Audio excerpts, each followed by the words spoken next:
ನಮಸ್ಕಾರ, ನನ್ನೆಲ್ಲ ಆತ್ಮೀಯರಿಗೆ ನಿಮ್ಮ K16 ಚಿತ್ರದುರ್ಗ ದುರ್ಗ ಸುದೀಪ್ ವಿಡಿಯೋಗೆ ಸ್ವಾಗತ ಸುಸ್ವಾಗತ.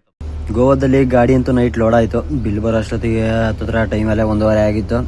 ಇನ್ನೇನು ಇಷ್ಟೊತ್ತಿಗೆ ನಾನು ಹೋಗೋಕ್ಕಾಗಲ್ಲಪ್ಪ ಅಂತೇಳಿ ಸರಿ ಆಯ್ತು ಅಂತ ಮಲ್ಕೊಂಡು ಬೆಳಗ್ಗೆ ನೋಡಿದ್ರೆ ಮಳೆ ಬರ್ತಿತ್ತು.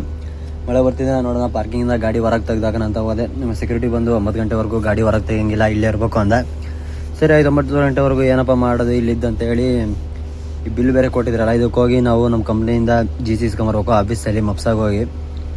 ಇಲ್ಲಿದ್ದೇ ಮಾಡೋಣ ಅಂತೇಳಿ ಗಾಡಿ ಅಲ್ಲೇ ಬಿಟ್ಟು ಅಲ್ಲಿಂದ ಮಪ್ಸಾಗಿ ಹೊರಟೆ. ಯಾವತ್ತೇ ಆಗಲಿ ಹೊರಗಡೆ ಹೋದಾಗ ಎಲ್ಲೇ ಹೋಗ್ಬೇಕಂದ್ರೂ ಫಸ್ಟು ಬಸ್ಸಲ್ಲಿ ಕೇಳೇ ಹೊರಡಿ, ಯಾಕಂದರೆ ನಾನು ಹೋಗ್ಬೇಕಾಗಿದ್ದು ಮಪ್ಸಾಗೆ. ಇದು ಬಂದುಬಿಟ್ಟು ಈ ಕಡೆ ಆಪೋಸಿಟ್ ರೋಲಲ್ಲಿ ಹೋಗೋ ಬಸ್ಸು. ಕೇಳಿದ್ದಕ್ಕೆ ಆ ಕಡೆ ಹೋಗಿ ಅಂತ ಹೇಳಿದ್ರು. ಸರಿ ಆಯಿತು ಅಂತ ಆ ಕಡೆ ಹೋಗಿ ಬಸ್ ಸಿಕ್ಕಾದ್ರೆ ಸ್ವಲ್ಪ ಆದಮೇಲೆ ಬಸ್ ಬಂತು. ಈ ಬಸ್ಸಲ್ಲಿ ಮಪ್ಸಾ ಬಂದು ಮಪ್ಸಾಯಿಂದ ಮತ್ತೆ ಬಸ್ ಸ್ಟಾಪಲ್ಲೆಲ್ಲ ಇಳ್ಕೊಂಡು ಇಲ್ಲಿಂದ ನಮ್ಮ ಆಫೀಸಿಗೆ ಬಂದೆ. ಆಫೀಸ್ ಹತ್ರ ಬಂದು ಈ ಡಾಕ್ಯುಮೆಂಟ್ಸ್ ಏನಿದೋ ಇವನ್ನೆಲ್ಲ ಕಂಪ್ನಿಯವ್ರು ಕೊಟ್ಟೆ. ಇದನ್ನು ಕೊಟ್ಟ ಮೇಲೆ GC ಅಂತ ಕೊಡ್ತಾರೆ ನಮಗೆ, ಮಾರ್ಕೆಟ್ GC ಅಂತೇಳಿ. ಆ GC ಎಲ್ಲ ಇಸ್ಕೊಂಡು ಮತ್ತೆ ತಿರ್ಗಾ ಆಫೀಸ್ ಇದಕ್ಕೆ ಬಂದೆ. ಅಲ್ಲಿಂದ GC ಎಲ್ಲ ಇಸ್ಕೊಂಡು ತಿರ್ಗಾ ಕಂಪ್ನಿ ಹತ್ರ ಬಂದೆ. ಗಾಡಿ ಹತ್ರ ಬಂದು ಅಲ್ಲೇ ಟೈಮೆಲ್ಲ ಆಗಿತ್ತು ಅಂತೇಳಿ ಸರಿ ಆಯಿತು ಅಂತಂದು ಗಾಡಿ ಎಲ್ಲ ತಗೊಂಡು ಹೊರಗಡೆ ಬಂದು ಗೋವಾ ಬಿಟ್ಟು ಸ್ವಲ್ಪ ಮುಂದೆ ಬಂದೆ. ನೋಡೋಕ್ಕೆ ವ್ಯೂಗೆ ಎಲ್ಲ ಚೆನ್ನಾಗಿತ್ತು. ವ್ಯೂ ಎಲ್ಲ ನೋಡ್ಕೊಂಡು ಹಾಗೆ ಮುಂದೆ ಬರ್ತಾ ಇಲ್ಲೇ ಒಂದು ಡಾಬಾ ಇತ್ತು, ರಾಜಸ್ಥಾನಿದು. ಈ ಡಾಬಾ ಹತ್ರ ಊಟಕ್ಕೆ ಹಾಕಿದೆ. ನೋಡೋಣ ಊಟಕ್ಕೆ ಏನಿದೆ ಅಂತ ಕೇಳಿದ್ದಕ್ಕೆ ತಾಲಿ ಸಿಗುತ್ತಂತ ಹೇಳಿದ್ರು. ಯಾವ ಥರ ತಾಲಿನಪ್ಪ ಅಂತ ನಾನು ಊಟ ಮಾಡೋಕ್ಕಂತ ಹೇಳಿದ್ರೆ ಇದು ನೋಡಿದ್ರೆ ಇದು ಯಾವುದೋ ಖಾರದಲ್ಲಿ ಸಾಂಬಾರು ಮಾಡಿ ದಾಲ್ ಕೊಟ್ಟು 3 ರೋಟಿ ಕೊಟ್ಟಿದ್ರು. ಅಯ್ಯೋ ಇದು ಇನ್ಯಾವ ತಾಲಿ ಅಂತಂದೇಳಿ ಸರಿ ಇನ್ನೇ ಮಾಡೋಕ್ಕಲ್ಲ ಹೊರಗಡೆ ಇದ್ದೆ ಅಂತಂದೇಳಿ ತಿಂದು ಅಲ್ಲಿಂದ ಹೊರಟೆ. ಬರ್ತಾ ಅಲ್ಲೇ ಆಗಲೇ ರತ್ನಗಿರಿ ಘಾಟು ಸ್ಟಾರ್ಟ್ ಆಯಿತು. ಸರಿ ಆಯಿತು ಅಂತ ನಿಧಾನಕ್ಕೆ ಗಾಡಿ ಇಳಿಸ್ಕೊಂತ ಮುಂದೆ ಬರ್ತಾ ಏನು ಘಾಟಿ ಇನ್ನೊಂದು 10-15 ಕಿಲೋಮೀಟ್ರ್ ಇತ್ತು ಅಷ್ಟೇ. ಅಷ್ಟರಲ್ಲಿ ನಮ್ಮ ಗಾಡಿದು ಬ್ರೇಕ್ ಫುಲ್ಲು, ನಮ್ಮ ಗಾಡಿ ಒಂದು ಡೌನಲ್ಲಿ ಹಂಪ್ಸಿತ್ತು. ಹಂಪ್ಸ್ ಹತ್ರ ಬ್ರೇಕ್ ಹೊಡೆದೆ. ಗಾಡಿ ಬ್ರೇಕ್ ತುಳಿದ್ರೂ ಕಂಟ್ರೋಲ್ ಸಿಗಲಿಲ್ಲ, ಯಾಕಂದರೆ ಗಾಡಿದು ಬ್ರೇಕ್ ಫೇಲ್ ಆಯಿತು. ಗಾಡಿ ತೆಗೆಯೋಕ್ಕೆ ಬರಲ್ಲ ಅಂತೇಳಿ ಆಮೇಲೆ ಮಹಾರಾಷ್ಟ್ರ ಪೊಲೀಸಿಗೆ ಫೋನ್ ಮಾಡಿದೆ. ಮಹಾರಾಷ್ಟ್ರ ಪೊಲೀಸು ಚೆನ್ನಾಗಿ ರೆಸ್ಪಾನ್ಸ್ ಮಾಡಿದರು. ಮಹಾರಾಷ್ಟ್ರ ಪೊಲೀಸ್ ಬಂದು ಹೆಲ್ಪ್ ಮಾಡಿದರು ಗಾಡಿ ತೆಗೆಯೋಕ್ಕೆಲ್ಲ. ಸರಿ ಆಯಿತು, ಅಲ್ಲಿಂದ ಗಾಡಿ ತೆಗೆದು ಹೊರಗಡೆ ಬಂದೆ.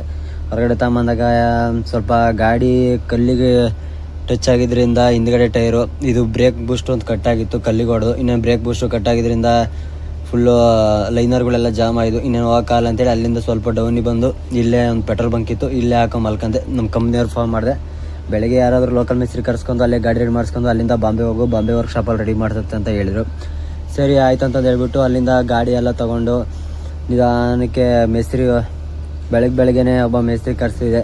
ಮೇಸ್ತ್ರಿ ಬಂದು ಗಾಡಿ ಎಲ್ಲ ರೆಡಿ ಮಾಡಿಕೊಟ್ಟ. ಅದೇನು ರೆಡಿ ಮಾಡಿಕೊಟ್ಟ ಏನಾಗೋರು ಅಲ್ಲಿ ಗಾಡಿ ಲೈನರಲ್ಲೆಲ್ಲ ಹೊಗೆ ಕೇಳ್ತಾ ಇತ್ತು. ಅಯ್ಯೋ ಇದೇನಪ್ಪ ಹಿಂಗಾಯ್ತು ಅಂತಂದು ಹೇಳಿ ಸರಿ ಆಯ್ತು ಅಂದ್ರೆ ಮತ್ತೆ ಬೇರೆ ಮೇಸ್ತ್ರಿ ಕರ್ಸು, ಅವ್ನು ಬೇಡ ಅಂದರು. ಸರಿ ಆಯ್ತು ಅಂದ್ರೆ ಅಲ್ಲೇ ಲೋಕಲಲ್ಲಿ ಅವ್ರ ನಂಬರ್ ಇಸ್ಕೊಂಡು ಬೇರೆ ಮೇಸ್ತ್ರಿ ಕರ್ಸಿದೆ. ಇವನು ಬಂದು ಸ್ವಲ್ಪ ಗಾಡಿ ಸ್ವಲ್ಪ ರೆಡಿ ಮಾಡಿಕೊಟ್ಟ. ಅಲ್ಲಿಂದ ಸ್ವಲ್ಪ ಮುಂದೆ ಬಂದೆ.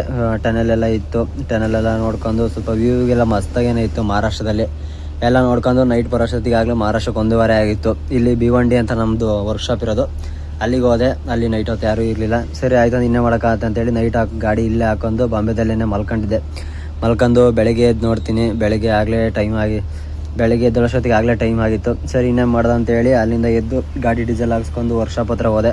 ವರ್ಕ್ಶಾಪ್ ಹತ್ರ ಹೋಗಿ ಗಾಡಿ ಎಲ್ಲ ರೆಡಿ ಮಾಡಿಸ್ಕೊಂಡು ಅಲ್ಲಿಂದ ಆ್ಯಡ್ ಬ್ಲೂ ಹಾಕ್ಸ್ಕೊಂಡು ಹೊರಟೆ ಗುರು. ಬಾಂಬೆದಲ್ಲಿ ಅಂದರು ಈ ಡ್ರೈವಿಂಗ್ ಮೇಲೆ ಜೀಪ್ಸೇ ಬರುತ್ತೆ ಗುರು. ಬಾಂಬೆದಲ್ಲಿ ಗಾಡಿ ಓಡಿಸ್ಬೇಕಂದ್ರೆ ಅಷ್ಟು ಟ್ರಾಫಿಕ್ ಇಲ್ಲೆಲ್ಲ.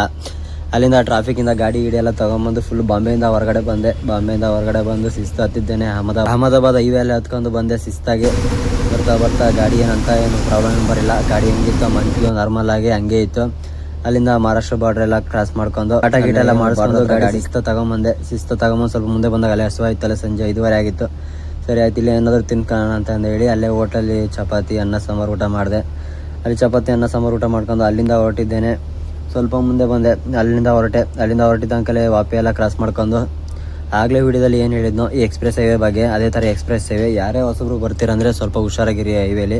ಯಾಕಂದರೆ ಗಾಡಿದೇನು ಪ್ರಾಬ್ಲಮ್ ಇಲ್ಲ. ಯಾಕಂದರೆ ನಿಮ್ಮ ಹತ್ರ ಊಟ ಇಲ್ಲ ನೀರಿಲ್ಲ ಅಂದರೆ ತುಂಬ ಕಷ್ಟ ಆಗುತ್ತೆ. ಯಾಕಂದರೆ ಇಲ್ಲಿಂದ 250 ಕಿಲೋಮೀಟ್ರು ಅಹಮದಾಬಾದ್ ಹೋಗೋವರೆಗೂ ನಿಮಗೆ ತಿನ್ನೋಕ್ಕಾಗಲಿ ಕುಡಿಯೋಕ್ಕಾಗಲಿ ಏನೇನು ಸಿಗೋಲ್ಲ.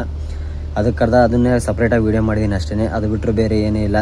ಇಲ್ಲೇ ಬಂದೆ. ಇಲ್ಲಿ ಸಮೇತ ಹೈವೇಲಿ ಮಸ್ತಾಗಿತ್ತು ವ್ಯೂ ಎಲ್ಲ. ಇಲ್ಲಿಂದ ಎಕ್ಸ್ಪ್ರೆಸ್ ಹೈವೇಯಿಂದ ಎಕ್ಸಿಟ್ ಆಗಿ ಅಹಮದಾಬಾದ್ ಸಿಟಿ ಕಡೆ ಬಂದು ಅಲ್ಲಿ ಬೆಳಗಿನ ಜಾವ 3 ಗಂಟೆ ಆಗಿತ್ತು. ಹಂಗೆ ಅಲ್ಲೇ ನಿದ್ದೆ ಹೇಳ್ತಿತ್ತು. ಸ್ವಲ್ಪ ಅಲ್ಲೇ ಗಾಡಿ ಸೈಡಿಗೆ ಎಳೆದು ಟೀಗೆಲ್ಲ ಕುಡ್ಕೊಂಡು ಗಾಡಿ ವೀಡಿಯೋ ಎಲ್ಲ ಮಾಡ್ಕೊಂಡು ಮುಂದೆ ಬರ್ತಾ ಆಗಲೇ ಅನ್ಲೋಡಿಂಗ್ ಪಾಯಿಂಟ್ ಹತ್ರ, ಯಾಕಂದರೆ ಪಾರ್ಟಿ ಆವಾಗಲೇ ಲೊಕೇಶನ್ ಕಳಿಸಿದ್ದ ನಮಗೆ. ಅಲ್ಲಿಂದ ಬಂದುಬಿಟ್ಟು ಅನ್ಲೋಡಿಂಗ್ ಪಾಯಿಂಟ್ ಹತ್ರ ಬಂದೆ. ನೈಟು ಅನ್ಲೋಡಿಂಗ್ ಪಾಯಿಂಟ್ ಹತ್ರ ಬಂದು ಮಲ್ಕೊಂಡು ಬೆಳಗ್ಗೆ ಎದ್ದು ನೋಡಿದ್ರೆ ಇಲ್ಲೆಲ್ಲ ರೈತರೆಲ್ಲ ಮಸ್ತುಗರು. ಇಲ್ಲೆಲ್ಲ ಕೂಲಿಂಗ್ ಗ್ಲಾಸ್ ಎಲ್ಲ ಹಾಕೊಂಡು ಸಾಂಗೆಲ್ಲ ಹಾಕೊಂಡು ಮಸ್ತಾಗೊಳ್ಳೆ ಉಳುಮೆ ಮಾಡ್ತಿದ್ರು ಬೆಳಗ್ಗೆನೆ. ಇದನ್ನೆಲ್ಲ ಆಮೇಲೆ ಇಲ್ಲೇ ಲೋಕಲಲ್ಲಿ ಒಂದು ಟೀ ಶಾಪ್ ಇತ್ತು. ಇಲ್ಲೇ ಟೀಗೆ ಎಲ್ಲ ಕುಟ್ಕೊಂಡು ಸ್ವಲ್ಪ ಇಲ್ಲೆಲ್ಲ ಉಳುಮೆ ಮಾಡ್ತಿದ್ರು. ಅದನ್ನೆಲ್ಲ ನೋಡ್ಕೊಂಡು ತಿರ್ಗಾ ಮತ್ತೆ ಗಾಡಿ ಹತ್ತ ಬಂದೆ. ಇಲ್ಲಿಂದ 10ರಿಂದ ಒಂದು 15 ಕಿಲೋಮೀಟ್ರ್ ಯಾವ ಹೋಟ್ಲಾಗಿಟ್ಲಿ ಏನಿಲ್ಲ ಅಂತೆ. ಇವತ್ತೇನಿದ್ರು ಇದೇ ಹೋಟ್ಲಲ್ಲಿ ನಮ್ಗೆ ಕಾಫಿ ಟೀ ಎಲ್ಲ ಊಟ ಗೀಟ ಎಲ್ಲ ಇಲ್ಲೇ ಮಾಡಬೇಕು. ಊಟ ಅಂದರೆ ಏನಿಲ್ಲ, ಇಲ್ಲೇ ಕುರ್ಕುರ ಇಟ್ಕೊಂಡು ತಿನ್ಕೊಂಡು ಜೀವನ ಮಾಡೋಕೆ ಅಷ್ಟೇ. ಓಕೆ, ನೆಕ್ಸ್ಟ್ ವೀಡಿಯೋದಲ್ಲಿ ಸಿಗೋಣ. ನನ್ನ ವೀಡಿಯೋಸ್ ಏನಾದರೂ ನಿಮಗೆ ಇಷ್ಟ ಆಯಿತು ಅಂದರೆ ಲೈಕ್ ಮಾಡಿ, ಫಾಲೋ ಮಾಡಿ. ಹಾಗೆ ನಿಮ್ಮ ಫ್ರೆಂಡ್ಸ್ಗೆ ಏನಾದರೂ ಹೆಲ್ಪ್ ಆಗುತ್ತೆ ಅಂದ್ರೆ ಅವ್ರಿಗೂ ಶೇರ್ ಮಾಡಿ. Okay, thank you for watching.